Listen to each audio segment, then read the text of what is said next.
Good morning everyone. আবারও একটা নতুন শীতের সকালে তোমাদের সবাইকে অনেক স্বাগত ও অনেক ভালোবাসা। তো আশা করছি তোমরা সবাই ভালো আছো, সুস্থ আছো। আল্লাহর রহমতে আমিও ভালো আছি, সুস্থ আছি। তো এই যে রোদে কিছুক্ষণ বসার পরে ঘরদুয়ারের অবস্থা এতটা খারাপ ছিল, তো প্রথমেই ভাবলাম এগুলোকে গোছানো যাক। যেহেতু কালকে ছিলাম না, আদিলকে নিয়ে ডাক্তারের কাছে গিয়েছিলাম, তো ঘরটা একদম গোছানো হয়নি। তো আজকে ভাবলাম বেডশিটটা একটু চেঞ্জ করে দিই। আর এই যে দেওয়ালগুলো দেখছো না, ওয়ালপটি কালার করার পরে ধুলোটা একটু বেশি বোঝা যায়।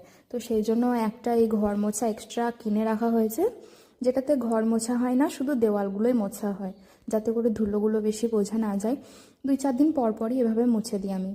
আর একটা পর্দা লাগানো আছে, একটা পর্দা ধুয়ে দিয়েছি, ওটা এখনও লাগানো হয়নি, শুকায়নি সেই জন্য। তো এই যে বেডশিটটা চেঞ্জ করে দিয়েছি, আর এখন ধুলোগুলো একটু হালকা করে মুছে নিচ্ছি।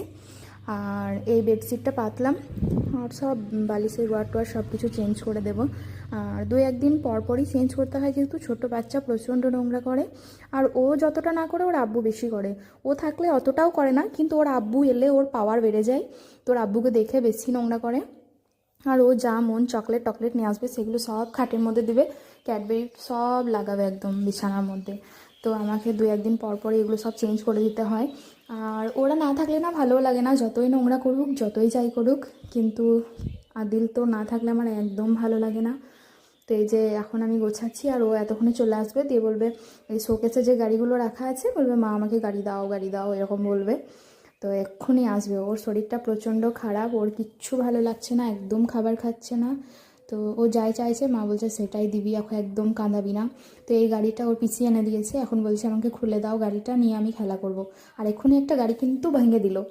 আর ওর সঙ্গে গল্প করতে করতে আমার সব রুমগুলো একদম সুন্দরভাবে গোছানো হয়ে গেছে, আর একদম ঘর দুয়ার সব মুছে নিয়েছি।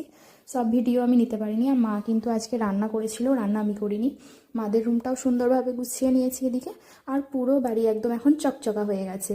আর রেহানও ওর জন্য একটা গাড়ি এনেছিল, রেহান, রুহুল, ওর বড় মা, ওরা মিলে একটা এই গাড়িটা এনেছিল। আজকের মতো এই পর্যন্তই, ফিরে আসছি নেক্সট একটা মিনি ভ্লগ নিয়ে। টাটা।